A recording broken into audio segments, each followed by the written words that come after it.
الحمد لله رب العالمين والصلاة والسلام على سيد المرسلين وعلى آله وأصحابه أجمعين وبارك وسلم تسليما كثيرا أما بعد فقد قال الله تعالى أعوذ بالله من الشيطان الرجيم بسم الله الرحمن الرحيم إن الله لا يغفر أن يشرك به ويغفر ما دون ذلك لمن يشاء قال الله تعالى قل هو الله أحد الله الصمد لم يلد ولم يولد ولم يكن له كفوا احد صدق اللہ العظیم۔ عزیزان محترم، اللہ تبارک و تعالی نے اس کائنات کے اندر انسان کو اپنی عبادت کے لیے پیدا فرمایا، اور قرآن کریم کے اندر مختلف آیات میں اللہ نے انسان کو بتلایا یا ایھا الناس اتقوا ربکم الذی خلقکم، اے لوگو تم کو تمہارے رب نے پیدا کیا ہے، لہذا تم اپنے رب سے ڈرو اور اپنے رب کی عبادت کرو۔ دوسری جگہ اللہ تبارک و تعالی نے فرمایا وَمَا خَلَقْتُ الْجِنَّ وَالْإِنسَ إِلَّا لِيَعْبُدُونَ، کہ میں نے انسان اور جنات کو اس کائنات کے اندر اپنی عبادت کے لیے پیدا کیا ہے، اور اللہ نے اس کائنات کو بنانے کے بعد یہاں انسانوں کی تخلیق کے بعد ایک مقصد بتلایا کہ اس کی عبادت، اس رب کی معرفت انسان کو حاصل کرنی ہے، اور اسی کے لیے اللہ تبارک و تعالی نے انبیاء اور رسولوں کا ایک سلسلہ شروع کیا۔ جتنے بھی انبیاء اس دنیا کے اندر آئے انہوں نے سمجھایا کہ تم کس کے بندے ہو اور کیوں اس دنیا کے اندر آئے ہو اور تمہیں کیا کرنا ہے۔ ہر نبی پیغام توحید کو عام کرتا اور اپنی مکمل زندگی کو گزار کر کے چلا جاتا۔ سلسلہ چلتا رہا، آخر میں جناب محمد الرسول اللہ صلی اللہ علیہ وسلم کا نزول ہوا، اور آپ کے ذریعے اس دعوت توحید کو مکمل کر دیا گیا۔ قرآن کریم کے اندر اللہ نے توحید کو کھول کر کے بیان فرمایا کہ توحید کس کو کہتے ہیں، توحید کے معنی کیا ہے۔ توحید کے معنی ہے کہ ایک ہستی جو ہے اس پوری کائنات کے اندر، اس کائنات کے نظام کو چلانے والی وہ صرف اور صرف اللہ کی ذات ہے۔ انسان اپنے رب کی معرفت کو حاصل کرنے اور توحید کو پہچاننے، وحدانیت اس کے سینے کے اندر پھوٹ پھوٹ کر کے بھر جائے۔ قرآن کریم اس سے بھرا ہوا ہے کہ اپنے رب کی الوہیت کو پہچاننا، اپنے رب کی ربوبیت کو پہچاننا کہ اللہ ایک ہے، یکتا ہے، اس کا کوئی ثانی نہیں ہے، اور دوسرا کہ اللہ کی جتنی بھی صفات ہے، جتنے بھی اسماء ہیں جن کو قرآن و حدیث کے اندر بیان کیا گیا ہے، بس وہ صرف اسماء اور ذات اور صفات صرف اور صرف اللہ رب العزت کے لیے ہے۔ وہ اسماء اور وہ صفات کسی اور چیز کے اندر نہیں پائے جاتے ہیں، جس کو قرآن کریم نے بیان کیا قل هو اللہ احد اللہ الصمد لم یلد ولم یولد ولم یکن له کفوا احد۔ اے نبی آپ کہیے کہ اللہ ایک ہے، وہ بے نیاز ہے، نہ وہ کسی سے پیدا ہوا ہے نہ اس کو کسی نے پیدا کیا ہے۔ وَلَمْ يَكُنْ لَهُ كُفُوًا أَحَدٌ، اور اس کا کوئی نگہبان بھی نہیں ہے، اس کو کوئی پیدا کرنے والا نہیں ہے۔ وہ اللہ ہمیشہ سے تھا، ہمیشہ ہے اور ہمیشہ رہے گا۔ انسان جب اس چیز کو پہچان لے گا تو اللہ کی وحدانیت اس کے اندر آنا شروع ہوگی، اور جب انسان کے اندر اللہ کی وحدانیت آئے گی تو اس کا ایمان مضبوط ہوگا، اس کا ایمان طاقتور ہوگا۔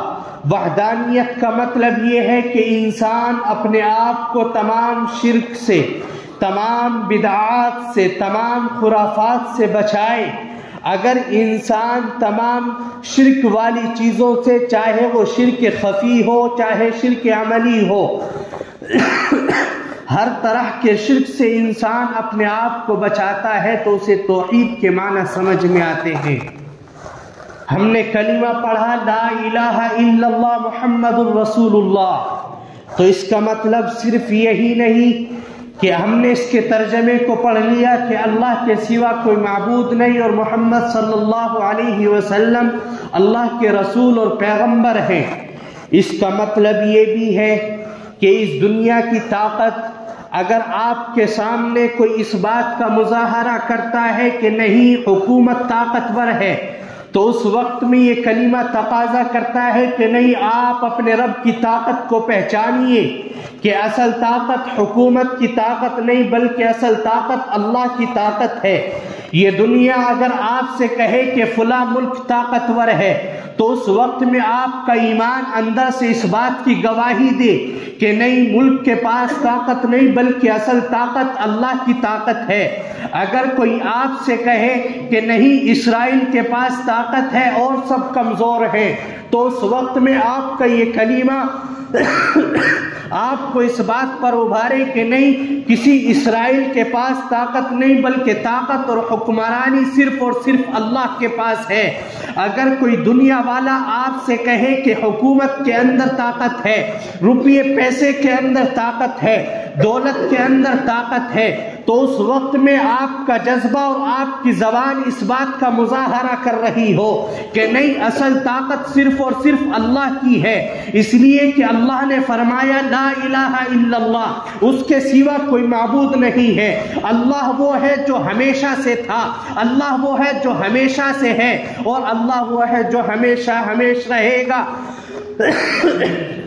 جس چیز کی فطرت میں مٹ جانا ہو اس کے پاس طاقت نہیں ہوا کرتی، اور جو چیز ہمیشہ سے ہو، جس کو کوئی زوال نہ ہو، اصل طاقت اس کے پاس ہوتی ہے، اور وہ ذات اور صرف رب کائنات ہے، وہ ذات اور صرف اللہ کی ذات ہے جس کو کوئی مٹانے والا نہیں ہے۔ اگر ہمارا ایمان اس قدر مضبوط ہو جاتا ہے تو پھر ہمیں کہیں بھی دھکے کھانے کی ضرورت نہیں ہے، کہیں بھی پریشان ہونے کی ضرورت نہیں ہے۔ آج اگر ہم پریشان ہیں تو اسی کی وجہ سے ہے کہ ہم نے کلمہ تو پڑھا لیکن ہم نے اس کے تقاضوں کو نہیں سمجھا، ہم نے کلمہ تو پڑھا لیکن ہم نے اس کے مطلب کو نہیں جانا، ہم اس دنیا کے اندر تو آئے لیکن ہم نے اپنے رب کو نہیں پہچانا۔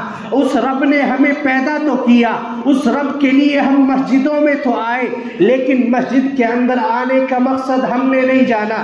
ہم نے آج عبادتیں کی ہیں تو اپنے بلبوتے پر، اگر آج ہم اپنے رب کے سامنے سجدہ کر رہے ہیں تو اپنی مرضی کے مطابق، اگر آج انسان زندگی گزار رہا ہے تو اپنی مرضی کے مطابق۔ یہ وحدانیت نہیں ہے۔ مسلمان تو ہو سکتے ہیں لیکن مومن نہیں ہو سکتے۔ مومن اسی وقت میں انسان بنے گا جب ایمان اسلام کے ساتھ ساتھ ایمان اس کے دل کے اندر پیوست ہو جائے گا، اور ایمان یہ ہے کہ انسان اپنے رب کی معرفت کو پہچان لے، انسان اپنے رب کی طاقت کو پہچان لے، انسان اپنے رب کی نورانیت کو پہچان لے۔ جب انسان اپنے رب کی طاقت کو پہچان لیتا ہے تو ساری طاقتیں اس کے سامنے ہیچ نظر آتی ہے۔ آج ہمارے سامنے روزمرہ کے مسائل ہیں، دین سے دوری ہے، ایمان سے دوری ہے، رب کی معرفت سے دوری ہے، اس لیے ہم جگہ جگہ پریشان ہیں، در در کی ٹھوکریں کھاتے ہیں۔ میرا رب 5 وقت بلاتا ہے، اے لوگوں آؤ تو صحیح، اپنے رب کے دربار میں تو آؤ، 5 وقت اس کو سجدہ کر کے تو دیکھو، پھر اس کی طاقت تمہیں حاصل ہوگی۔ کیا صحابہ کرام کے پاس میں کوئی توپیں پہلے سے موجود تھی؟ یا صحابہ کرام نے اتنی ساری جنگیں جو لڑی ہیں، کیا ان کو وہ قوت ایسے ہی حاصل ہو گئی؟ نہیں، وہ اپنے رب کے سامنے سجدہ کرتے تھے، وہ اپنے رب کے سامنے اپنی پیشانی کو ٹیک دیتے تھے، انہوں نے اپنے رب کے لیے تمام چیزوں کو قربان کیا ہے، انہوں انہوں نے اپنے رب کی معرفت کو حاصل کیا ہے، اللہ کی نصرتیں آئی ہیں، کبھی میدان جنگ کے اندر فرشتوں کا نزول ہوتا ہے، وہ رب آج بھی وہی ہے، ایمان آج بھی وہی ہے، صرف لوگ بدلے ہیں، ایمان کی طاقت بدل گئی ہے۔ اگر آج ہم چاہتے ہیں کہ ہمیں ایمانی طاقت حاصل ہو، ہمیں رب کی معرفت حاصل ہو، تو ہمیں اپنے رب کی وحدانیت کو پہچاننا ہوگا، ہمیں اپنے رب کی طاقت کو پہچاننا ہوگا۔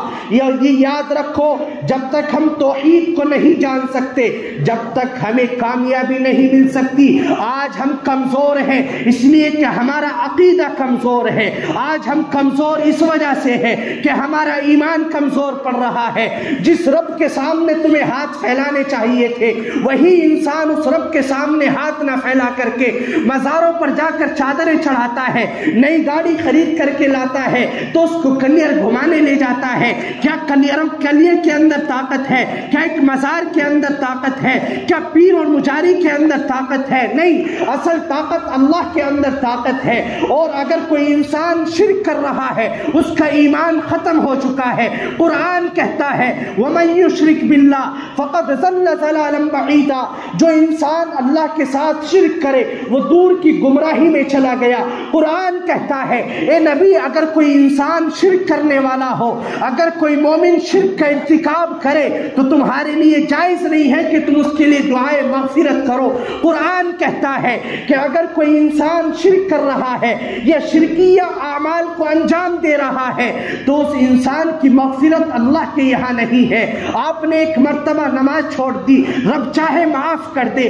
آپ نے زکوٰۃ کے اندر کوتاہی کر دی، رب چاہے معاف کر دے۔ آپ نے چوری کی ہے، رب چاہے معاف کر دے۔ لیکن اگر آپ نے اپنے رب کی ذات کے اندر کسی دوسرے کو شریک ٹھہرایا، اللہ فرماتا ہے ان اللہ لا یغفر ان یشرک بہ ویغفر ما دون ذلک لمن یشاء، کہ اگر اللہ کی ذات کے اندر تم شریک ٹھہراؤ گے اللہ معاف نہیں کرے گا۔ اگر تمہارے ذہن کے اندر، خیال کے اندر یہ بات پیدا ہوتی ہے کہ اللہ کے علاوہ کسی اور کے اندر طاقت ہے، اللہ کے علاوہ کسی حکومت کے اندر طاقت ہے، اللہ کے علاوہ کسی ملک کے اندر طاقت ہے، تو ایمانی جذبہ ختم ہو چکا ہے، ایمان اندر سے سلب ہو چکا ہے۔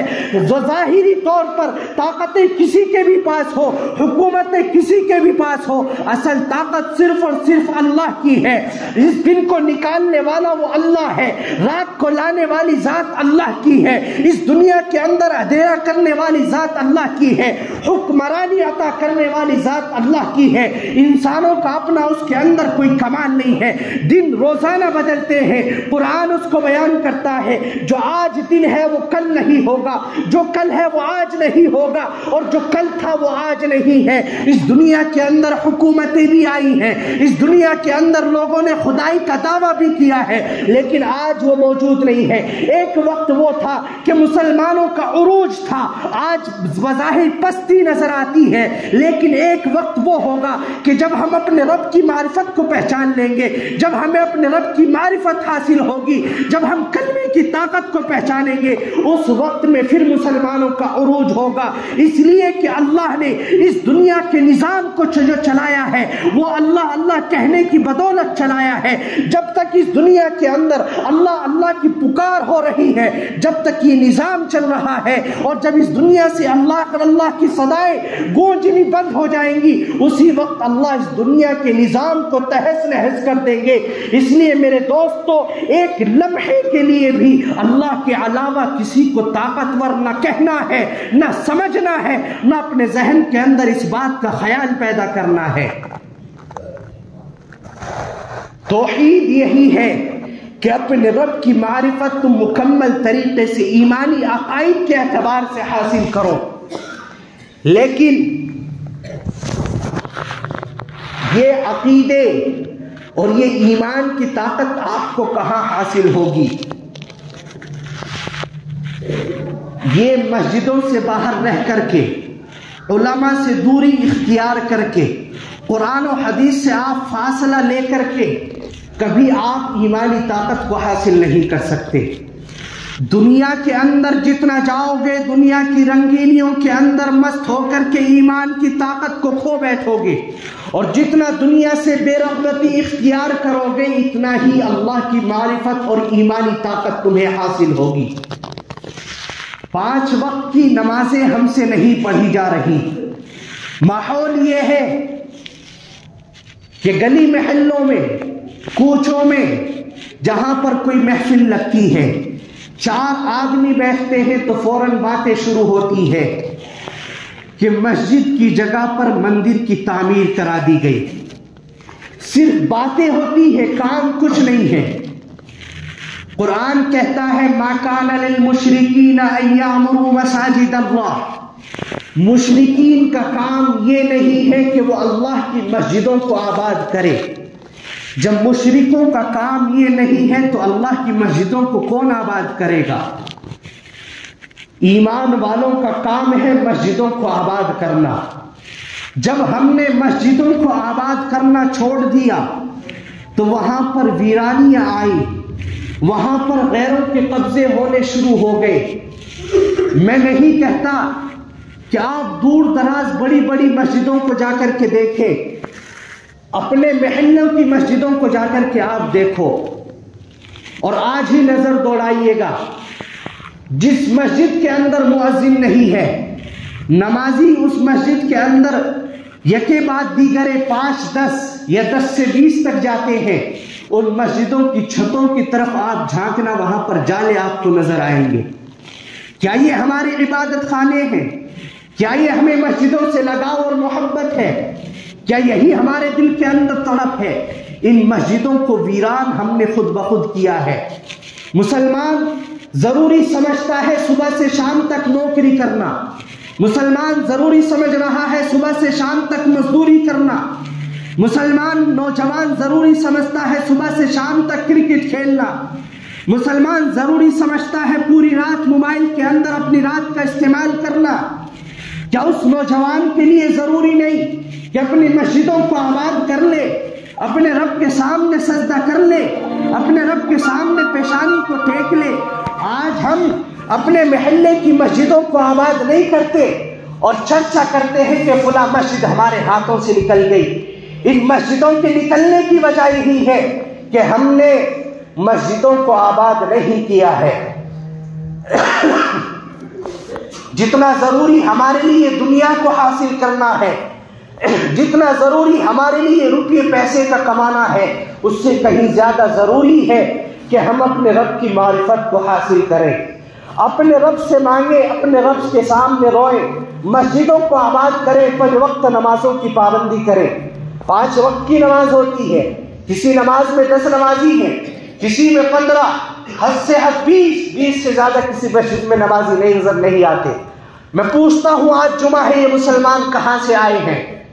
کیا کسی دوسرے ملک کے اندر رہتے ہیں پورے ہفتے؟ نہیں، آپ اسی محلے کے اندر رہتے ہیں، اسی شہر کے اندر رہتے ہیں، لیکن پورے ہفتے مسجدیں ویران ہیں، صرف جمعے کا مسلمان ہے۔